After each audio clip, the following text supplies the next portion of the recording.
drag racing career, the low point occurred just a month and a half ago when, in qualifying for this year's Winter Nationals in Pomona, California, this incident happened.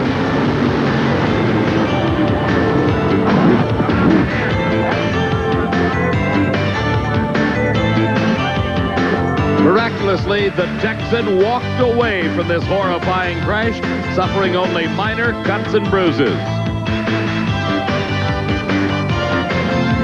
Hill returned home to Texas, rebuilt a car he had last run in 1987, and came to Houston to battle with the latest state-of-the-art cars.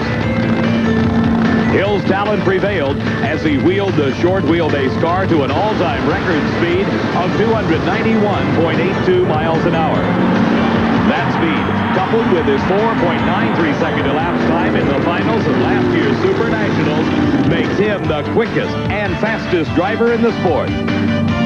The early qualifying sessions of Funny Car Eliminator yielded the quickest elapsed time ever recorded as the four-time Winston champion Don Prudhomme blasted his Pontiac Trans Am through the quarter mile at the time of 5.19 seconds. This marked the first time any funny car has run a quarter mile at a time less than 5.2 seconds.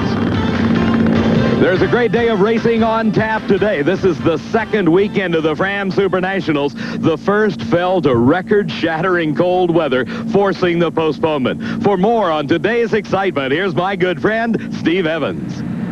Well, Dave, here you see hard at work Fuzzy Carter, crew chief for Eddie Hill, but he's not preparing the yellow dragster for more competition this weekend. He's getting ready for the Gator Nationals in Gainesville, Florida next weekend, because earlier today in round one top fuel action up against Jim Head, a fuel line separated at the front of the motor. This fuel line. No nitro into the engine. The engine completely burned up. Head went on and advanced to round number 2. Now, everybody was talking certainly about Eddie's big numbers, but a race was held also in round one earlier today that had everyone standing, even the hardcore racers. For the first time, three-time Winston Top Fuel champ Shirley Muldowney met up with young Texas phenom 23-year-old Lori Johns, only the second female opponent she's had in championship drag racing. Before they buckled up, I talked to both women. Surely the fans have been looking forward to your first race with Lori Johns side by side. The media has been hyping it. How do you feel about it? Well, we talked about it last night, and we're going to drive our own race. Actually, first round, we're going to get by that, and then we're going to worry about the real competition. Well, I don't think any round is easy, and I never look at anybody as being that way. I feel like every time you pull up to the starting line, you've got to get past that before you can go on to anything else. And that's the way I look at that, is this is the biggest race of the day, and when I get past this one, that'll be the biggest race of the day, because you can't go any farther till you get past the first one. The media has had a field day with the potential of this contest someday. Well, it was time to quit racing in the newspapers and do it on the drag strip. Shirley Muldowney was off the starting line first, as she so often is. Suddenly, she lost traction. Then a fiery engine explosion. It was Lori Johns all the way. At the far end, I talked to a jubilant Lori Johns and a more determined than ever Shirley Muldowney. I'm so glad things went the way it did. I think we did it exactly right. And I wanted her to be comfortable and not come back and say that I tried to do anything to not make this right. And you know, I just wanted to let her do her deal and have it work out perfectly, and it did. All's right with Lori Johns. Well, Shirley Muldowney, David, certainly did her job. She was off the starting line 0.06 of a second ahead of Lori Johns, and then, well, compounded problems. Yeah, I really don't know. It started to shake just a little bit, and I figured I'd drive it through that, and then it blew the tires off, and I really don't know why we had so much damage here, but we'll get our day. We'll get our day. Thanks, Shirley. Among other upsets in round one earlier today, Darrell Gwynn had the same kind of problem Shirley Muldowney did. He smoked the tires, and Frank Cook took advantage of that to advance to round number 2.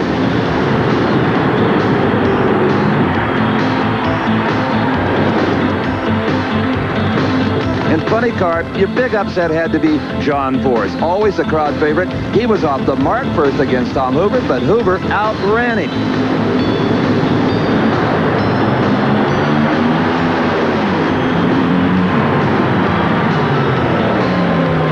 So as Fuzzy Carter continues to get ready for Gainesville and the Gator Nationals next week, it's time for us to watch the second round of Top Fuel. David?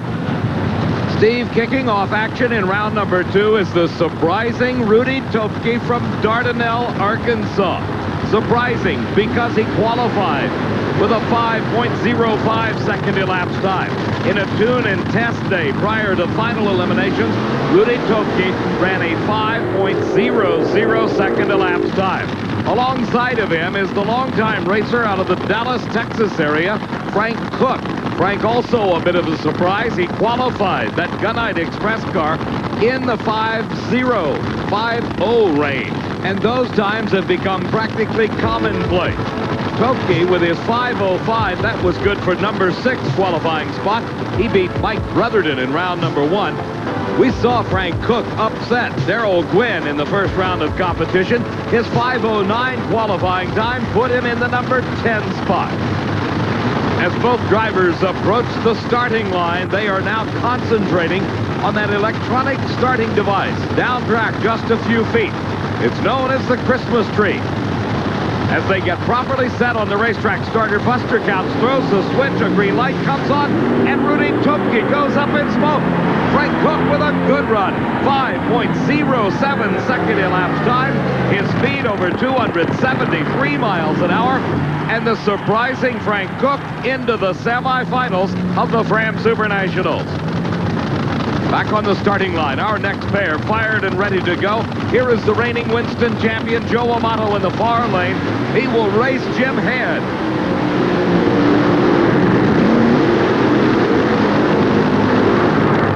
Let's go to the far end of the track. Steve's with Frank Cook. You know, Dave, I said a long time ago, if the motor is right, you could put it in an aluminum ladder, and it might run 5.07, Frank. Oh, Steve, thank God. Are we having fun? We worked hard. Yeah, we're having a ball. I'd just like to thank Chris Cagle and Leroy Hess and everybody. Dave Saddles has helped us straighten this deal out, and Tony Ledford and everybody involved. Boy, it's running. It's consistent, too. That's the thing you need. All I got to do is just try to do my job. We'll be all right. You're doing that wonderfully. Thanks, Steve. Frank Cook. Boy, this is just a great story. Steve, Frank certainly seems to be enjoying himself at the ripe old age of 50. While the 5.0 times may have become commonplace, there is still something magical about a 4-second elapsed time. And Joe Amato is the only racer thus far to record one that put him in the number 1 qualifying position. He is racing here in round number 2, Jim Head, the man that upset Eddie Hill in round number 1.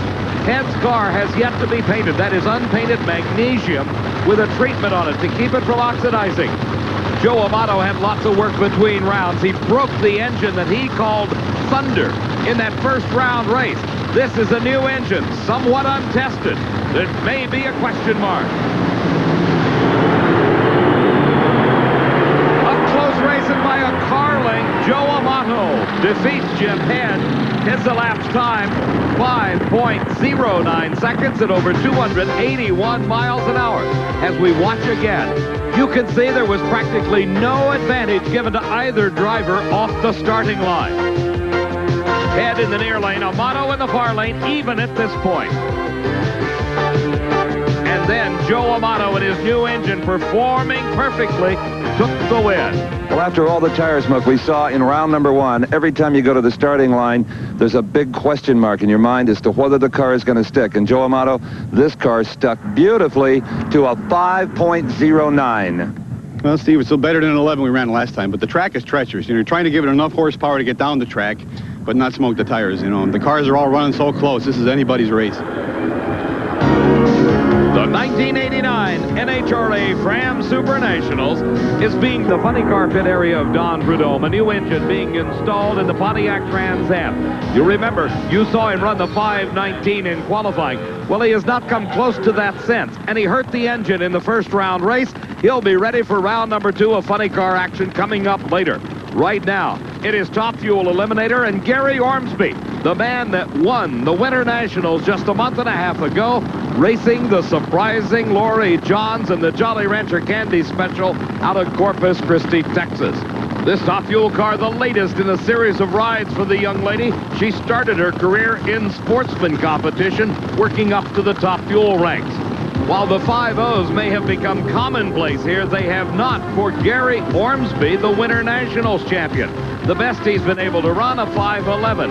Lori Johns qualified in the number 17 spot.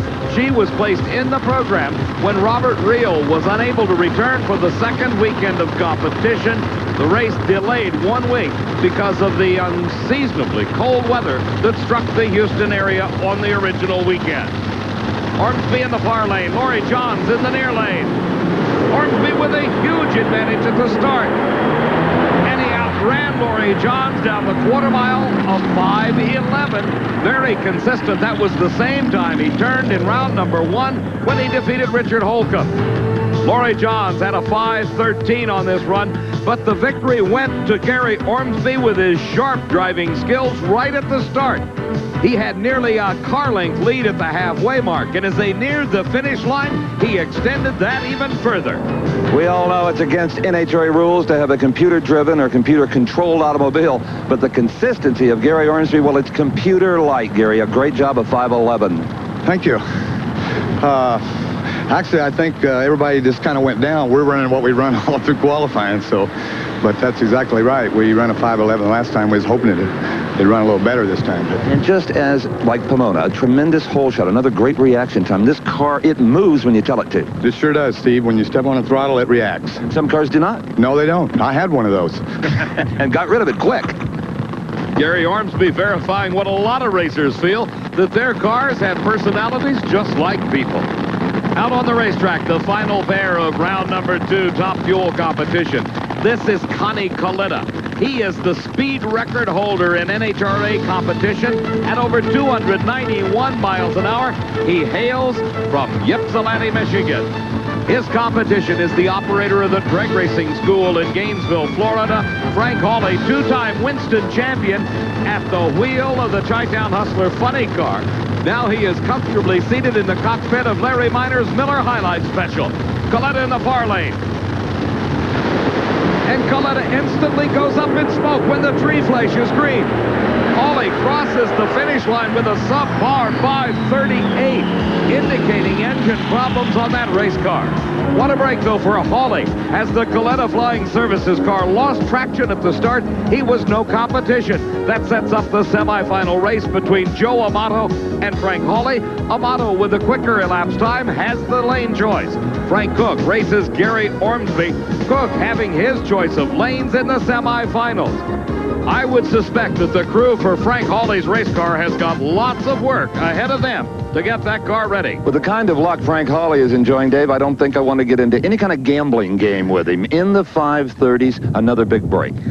You know, there's one thing that's kind of good today, and that's that Larry's not here to see all the stuff that we're tearing up. Car owner Larry Minor. Yeah, let it be known that I'm well aware of the fact that this thing was hurt long before I ever lifted off the throttle, but some days it's your day, and I saw Conrad obviously smoke the tires or had some kind of problem like he did against us at Pomona.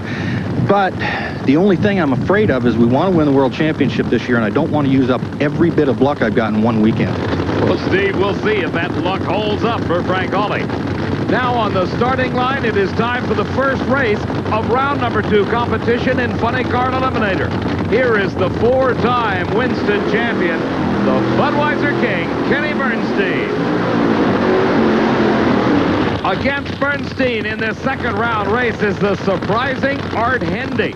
The team of Hendy and Worsham from San Bernardino, California, got by the first round when they defeated Chris Lane.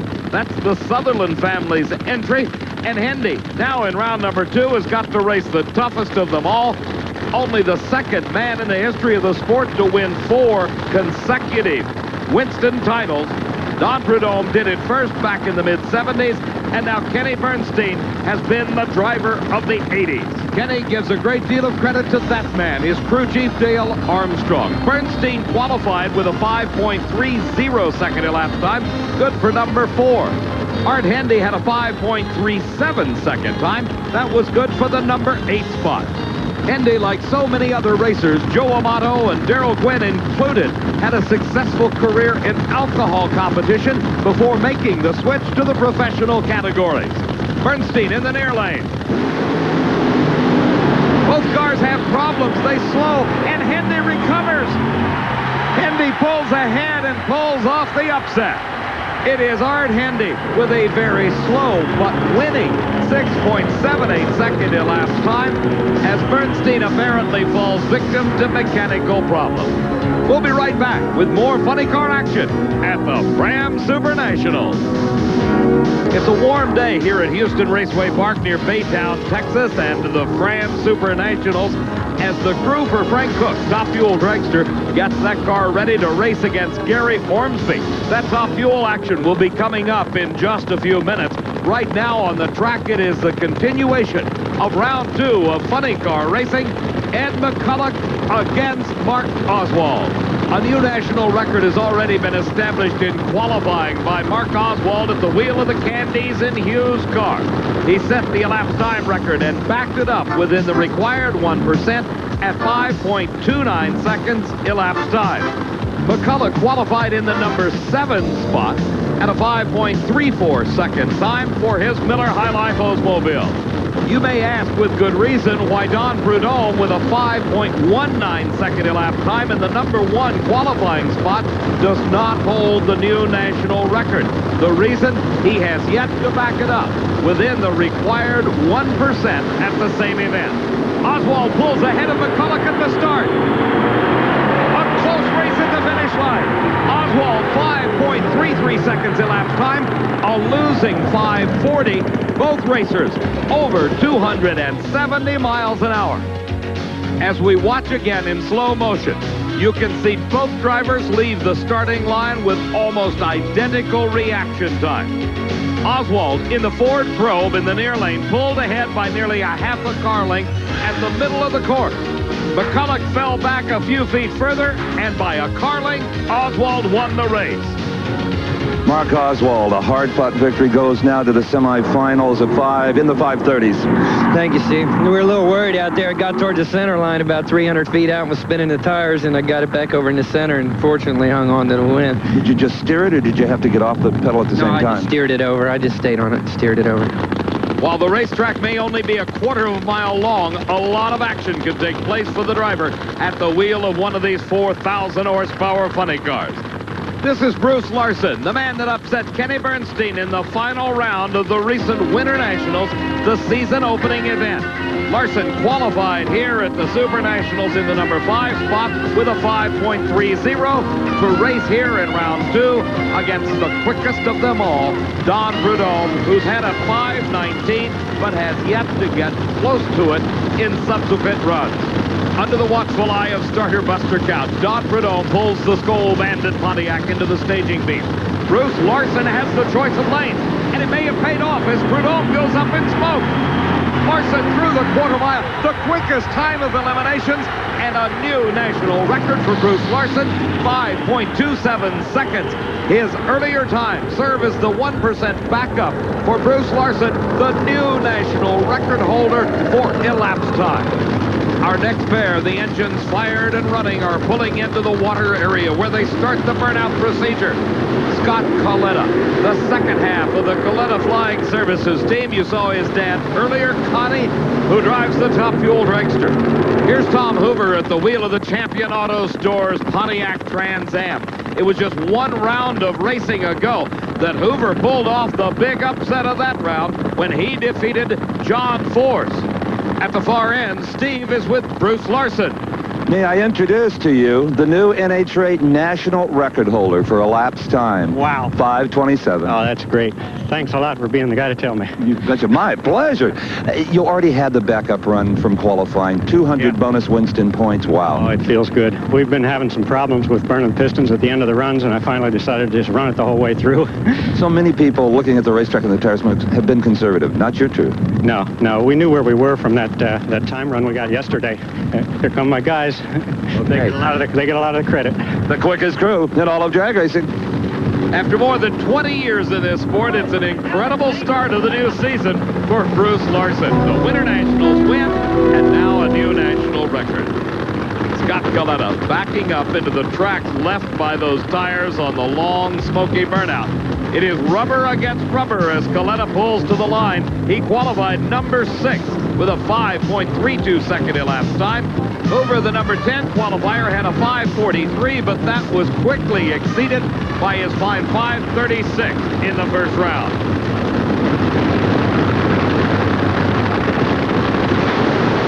Hoover with problems at the start. Coletta goes up in smoke. He brings the car under control and pulls through the finish line, the winner in a rather strange race. Coletta with a 7.60 second elapsed time. That moves him into the semifinals, where he will race Art Hendy. Now, bear in mind, even though Hendy has the lane choice, his second round race was nothing outstanding. His time only a 6:78. The other side of the ladder finds the new national record holder, Bruce Larson, with lane choice over Mark Oswald. In the top fuel pit area of Frank Hawley, work going on to repair the engine that Frank Hawley admitted he may have pushed a bit too far. More action from the Brand Supernationals coming up next. If you're at the Brand Supernationals at Houston Raceway Park, I'm Dave McClelland along with Steve Evans. I've always known there was a reason for Steve's success. Let's let him explain it to you. You know, Dave, it's really nice sometimes when a fan will stop me in the pits and say, "Boy, Evans, you sure know a lot about NHRA Championship drag racing, about the cars and the drivers." I usually tell them, well, you know, I really pay attention. I study all the statistics at home, and of course I have a photographic memory. Time to tell the truth. The secret weapon is right here. National Dragster, NHRA's weekly publication. And like every other NHRA member, I get this 48 weeks a year in my own mailbox. Now, studying up for this race, here it was, the flashback of the Fram Supernationals. I went over the next race in the schedule. Well, that's right here in Gainesville, so I know I got to be there. Okay, what else do I need to know? I need to know the points. Well, that's always in here, all the Winston points. How do I know what the racers are thinking? Yep. They write columns right in National Dragster. And, of course, all the color photography that they're so famous for. And you know what? You really should join NHRA if you like drag racing at all. And here's a number you can call and a very special price. Now, this is just one of the many benefits, National Dragster. And if you order right now or join right now, we'll send you our award-winning Decade of Thrills home video, hosted by yours truly and Don the Snake Verdum. In fact, Decade of Thrills originally sold for more than the NHRA membership, so you can't lose on this deal. And McClellan, fess up. National Dragster's your Bible, too. I know it. Steve, you promised you would never reveal our secrets. Here now is the semifinal round of Pro Stock Eliminator. It is Morris Johnson Jr. in the far lane of the racetrack at the wheel of the Pontiac against the Oldsmobile of Larry Morgan. The Castrol GTX car finished qualifying at the top of the list with a 7.29 second elapsed time to his credit. Earlier today, in the second round of Pro Stock competition, Morris Johnson Jr., the number 3 qualifier with a 7:31, raced the Dodge of Darrell Alderman out of Fairfield, Illinois, who surprised everyone with the Excite Edge car qualifying in the number 7 spot with a 7:34. But the red light in round number 2 gave the win automatically to Morris Johnson Jr., who had a 7.31 second time. That win advanced Johnson to the semifinals to race against Larry Morgan, who in round number 2 earlier raced another Johnson. No relation. This is Warren Johnson, the driver of the AC Delco Oldsmobile from Duluth, Georgia. The man they call WJ had a 7:33 in qualifying, good for the number 5 spot. Warren Johnson had a slight advantage at the start, but Morgan's Oldsmobile made lots of horsepower. He drove right around WJ with a 7.34 second time. That put him into the semifinals, where Morris Johnson Jr. has the choice of lane. The Pontiac is in the far lane of the track, Morgan in the near lane. 500 cubic inches of Pontiac for Johnson, 500 cubic inches of Oldsmobile for Morgan, and a red light start by Morgan. What an upset as Morris Johnson Jr. watches his competition red light away his chance to move to the finals. It will be Morris Jr. in the final round of Pro Stock Eliminator with a 7.33 second elapsed time. Now back in the pit area, here's a sight you seldom see. After the second round of competition, the bright red Buick Riata of Kenny Bernstein headed to the trailer. It was a broken rear end, a broken differential that put Bernstein out of that second round race. And here's the man that benefited from those mechanical problems, Art Hendy. He races Scott Coletta in the semifinals. Steve? Well, let the story of the Fram Supernationals tell that even though his opponents continue to red light against him, it's mainly because you've got the performance. You're scaring him to death, a 733. Well, we slowed up a little bit. The performance is still pretty good. I'm real tickled with that and really looking forward to going into the finals. Anything you've learned in this race just now that you can tell your crew and say, hey, guys, let's do this, do that? Yeah, I think combinations in the tires and the clutch adjustment still, and we'll go back and make a couple adjustments, hopefully run a 28 in the final. 28, you heard it here first. Steve, we'll find out in just a moment who he races when we come back to the Fram Supernationals. New national lap time record holder Bruce Larson helping his crew prepare the Sentry DAC Engages Oldsmobile funny car for the semifinal race against the man he took the record away from, Mark Oswald. That'll be coming up in a few moments. Right now, Bob Glidden and the Motorcraft Ford Probe get set to do battle in the semifinals against Bruce Allen. This is one of those classic battles between makes of vehicles. Ford for Glidden, Chevrolet for Bruce Allen. Earlier in the second round of competition, Allen at the wheel of the Levi Garrett Chevy Beretta met the Pennzoil Pontiac of Jerry Ekman.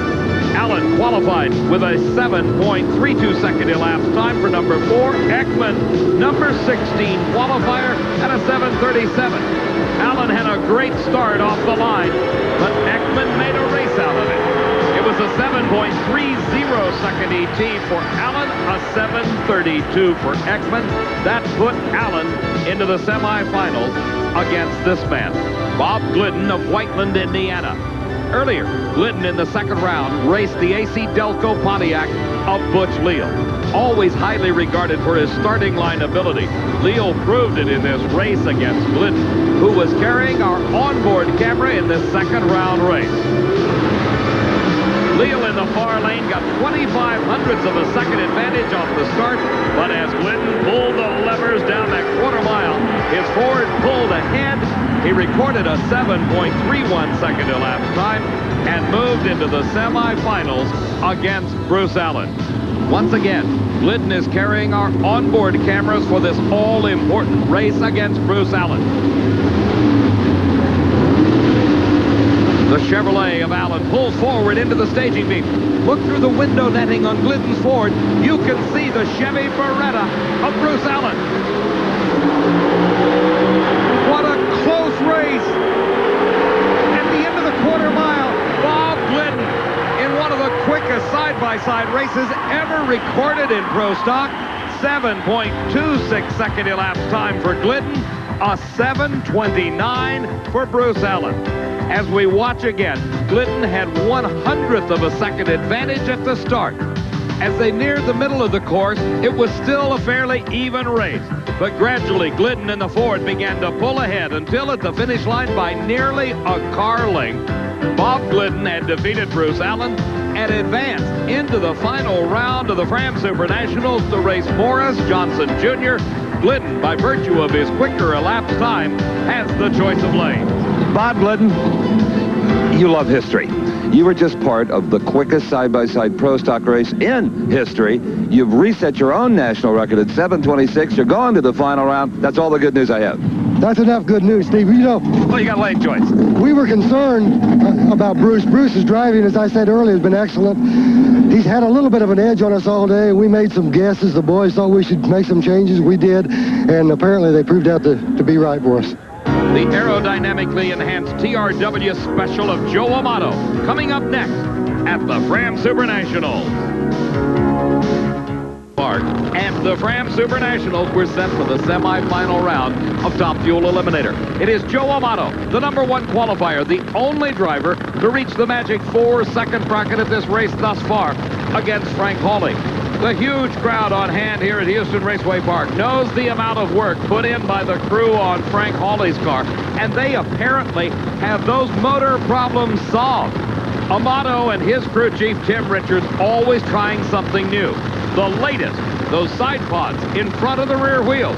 Earlier between rounds, Steve took a look at them. David, there appears to be many benefits to these carbon fiber ground effect side pods on Amato's car. First of all, of course, there's downforce for traction, but not just for traction. Also, the front end benefits from the downforce. Keeps it settled on the pavement, may reduce wheel standing. Now, by using free air here that the rear tires are blocking anyway for that downforce, they feel they can take some of the attack out of the rear wing, which in many ways acts as an anchor. Now, they have asked us not to show the underneath of these pods, but you can clearly see that air flowing over here will also help streamline those rear tires. Boy, there's a lot here to think about for other James. And Steve, it wouldn't surprise me to see similar devices attached to other race cars in the very near future. Amato, with a 5:09 in the second round of competition, has got the lane choice. He's selected the lane nearest the camera. All he can only hope that his engine problems are solved after the work between rounds. A good race as Amato pulls it out at the very end. 5.04 seconds at 285 miles an hour. Joe Amato advances to the final round of the Supernationals. Here is the surprising Frank Cook. While he moved into the cockpit of a top fuel dragster only at the end of last season, Cook can hardly be called a rookie in this sport of championship drag racing. His driving experience dates back nearly 30 years. Racing against Cook is Gary Ormsby, winner of the Winter Nationals. Now let's go to Steve with Joe Amato. Well, you can hear in the background. Who do you think you'll face in the final round? Well, probably Ormsby. He's been running more steady as far as leaving the line, which is real important here. But you never know. I hope he loses because he's ahead in the points right now. And we're looking at, it's a long way to the end, but the World Championship is still dangling out there on the carrot stick. Well, headed for a final that makes up a little bit for the first round loss at Pomona. Yeah, we smoked the tires over there, but we're playing with new stuff this year, and anytime you're going forward, sometimes you stumble, and hopefully we can regroup, and that's a sign of a true champion. See you in the final. Thank you. Amato, the reigning Winston champion, already concerned about the points earned by his competitors, and there's 17 races yet to go in this Winston championship season. Frank Cook rolls forward to position himself for the start. Ormsby in the Castrol GTX car in the near lane does the same. And again, the lightning quick reaction of Ormsby. Cook up in smoke. Ormsby to the final round with an elapsed time of 5.08 seconds. His speed, 278 miles an hour. And certainly the most exciting day of drag racing ever for Frank Cook. Joe Amato will race Gary Ormsby in the finals. Amato by 0.04 of a second and the quicker elapsed time. He'll have the lane choice. An enthusiastic crowd awaiting the continuation of competition here at the Fram Supernationals. Meantime, Steve has had a chance to catch up with one of our Top Fuel finalists, Gary Ormsby. Well, Gary Ormsby continues his rampage in Top Fuel Eliminator. Gary, a 5:08. It was about time, wasn't it? We were kind of stuck on that 5:11, I think. We made some adjustments there, and it seemed to work. No lane choice for you? No, I don't think it's that big a factor here, though. They always say that. Yeah. Well, I really don't think so. We run pretty good in both lanes. Okay, we'll see you in the final. Thanks, Steve. Ormsby obviously confident about his ability to extend his lead in the Winston Championship chase. Now it is time for the semifinals of Funny Car Eliminator. Scott Coletta in the far lane. Art Hendy in the near lane. And it is Hendy with the choice of lane. You recall back one round ago, Scott Coletta had problems. He lost traction in his race against Tom Hoover. He was able to recover and cross the finish line first, but his elapsed time suffered because of the tire smoke.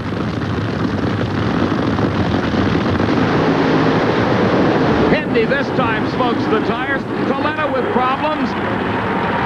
And it's a coasting race. Who's got the most momentum? Whose car rolls easier? It's Coletta across the finish line. And what a way to go to the final round. Scott Coletta with an 11:21 elapsed time. One of the slowest semifinal races I have ever seen. Meanwhile, at the starting line, Bruce Larson, the new national record holder, has a 5.27 second elapsed time. In the previous round, he has the choice of lanes over his competition, Mark Oswald, at the wheel of the Motorcraft Ford Probe of Candies and Hughes. This could be a great race. It was Oswald who set the elapsed time record in qualifying, only to have it taken away from him by Bruce Larson just 1 round to go. Now let's go to Steve with Scott Coletta. You have no, yeah. All right, Scott Coletta, Dave, reporting to his crew that he thinks he broke a rear end. It sounded like it. Oh, yeah, I know I did. I mean, it went out there, and it was running good, and then all of a sudden it went, yip, motor come up, and I went, wow, I don't see him. I stepped back on, went, whoop, went up again. Well, I don't see him yet. I tried it again. I knew it wasn't going to do nothing, but I tried it again. You kept waiting for him to come by. Oh, yeah, and nothing happened. So I said, boy, I'm lucky. Maybe it's my day finally.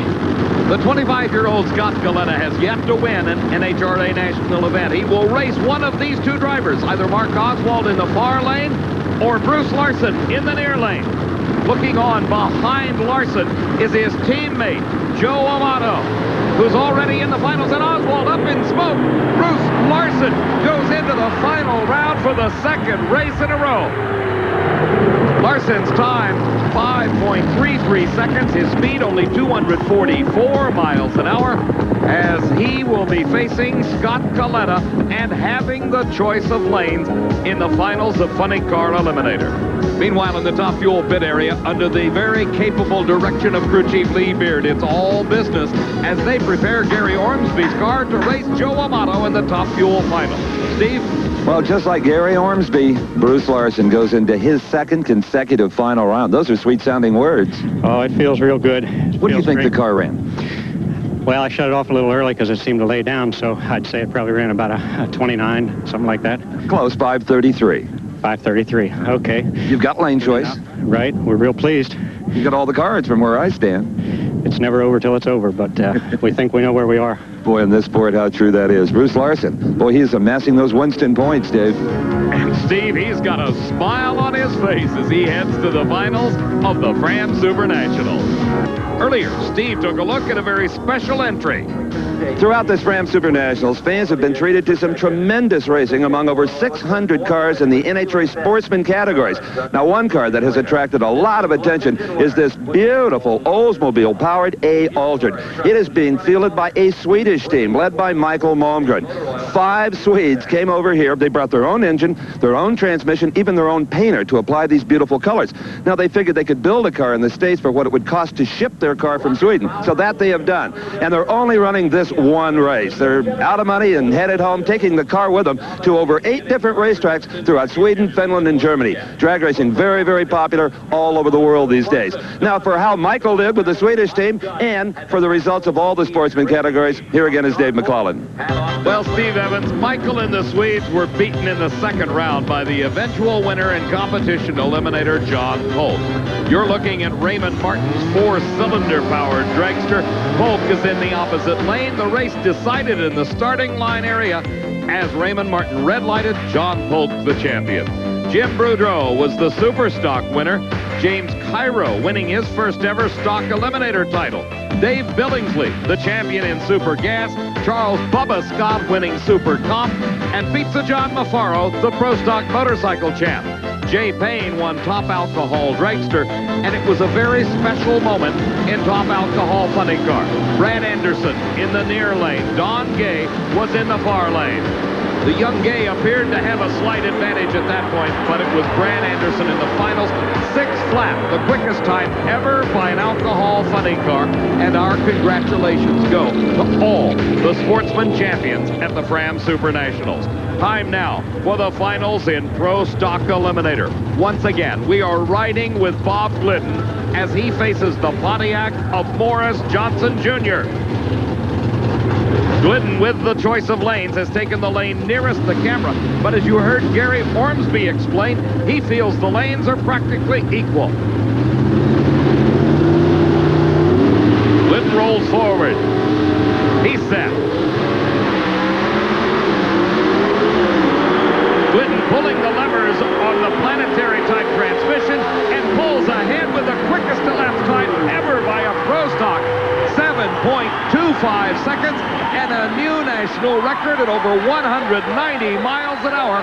Bob Glidden has defeated Morris Johnson Jr. As we watch in replay, you can see the advantage that was gained by Glidden at the start, some 0.02 of a second. coupled with the performance of the Ford Probe, not only did it make a winning run, a record-setting 69th event win for Glidden, but it also set a record at 7.25 seconds. Bob Glidden loves numbers as much as any accountant you've ever met, and you're going to love a 7.25. That's great, Steve. You know, I thought I had a good run going, and I had enough of a lead. I thought about letting off, but off, you? Well, I want the record as low as it can be. You know, it might not be touched for a while. Not let somebody else earn points by resetting that record. That's exactly right. We earn a bonus 200 points here. You know, it's been a great race for us. I don't recall you having this good an early season, maybe ever. It's been 4 or 5 years since we've had anything close to this, and never this good. 2 in a row. Congratulations. Thanks a lot, Steve. Thanks. Steve, those 2 consecutive victories by Glidden put him in a commanding lead over Morris Johnson Jr. in the Winston Points chase. Remember, though, there are 17 races yet to go this season. The finals in Funny Car and Top Fuel coming up next. In Raceway Park, 2 races remain at the Fram Supernationals. This is the finals of Funny Car Eliminator. Scott Coletta with his Oldsmobile backing up into his own track, getting set for the single most important race of his short career. Previously campaigning alcohol funny cars and a top fuel dragster, he now is making his very first final round appearance at an NHRA national event. He has got the toughest racer of them all this day. That is the new national record holder, Bruce Larson, who is already staged and ready to go. The advantage. Coletta out near the guardrail. Larson ahead, and problems for Larson. Coletta in the upset of the day wins his first ever national title. His dad, Connie, on the starting line with the biggest smile we've seen in 20 years. Scott Coletta with a 5.57 second elapsed time upsets Bruce Larson. Watch again. They both leave the starting line at what appears to be the same time, but actually Coletta had 0.04 of a second advantage. At that point on the track, the problem set in for both drivers. You see the fire under the car of Larson. That indicated an engine problem. Scott Coletta got near the outside guardrail, but he never lifted. However, Larson was forced to lift, allowing Coletta to slip by and win the race. Your father has gone absolutely bananas on the starting line. I'll bet. I cannot believe it. He shut it off too early. He had me covered, and he shut it off. He had some big-time engine problems, too, though. Did he? Oh, I don't know. Mine was all over the racetrack. I had my hands full, and I knew going in the deal that I was going to have my work cut out, and I didn't think I was going to win because I've only been down the track once today. You got so close to the wall. Did you think about just throwing in the towel? I could still see where I was. Your first win. These guys are going nuts. Houston ain't ready for us tonight. I can't wait. It will be party time in Houston, I assure you. That win by Scott Coletta moved him into the number 2 spot in the Funny Car Winston Points chase. Bruce Larson heading the field. The reigning champ, Kenny Bernstein, in 3rd spot. And is this a happy crew? What a question. On the starting line, it is the finals of Top Fuel Eliminator. Larson's teammate, Joe Amato, racing against Gary Ormsby, who is currently leading in the points chase. Amato is the reigning champion.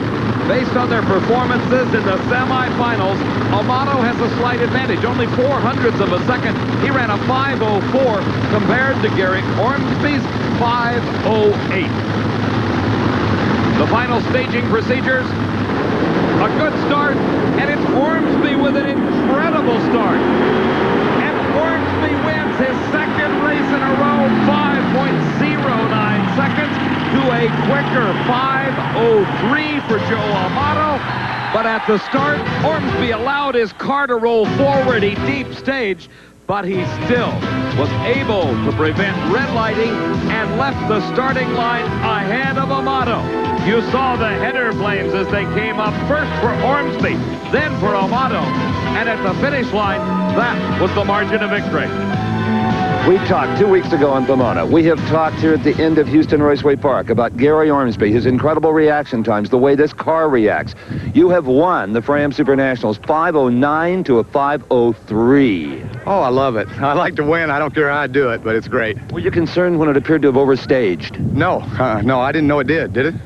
Well, the staging lights were flickering, yeah. Oh, were they? No, I didn't even catch it. I just concentrated on the light. Boy, just a brilliant drive. This car's so consistent in yourself. Yeah, well, thank you, Steve. It's good to win again.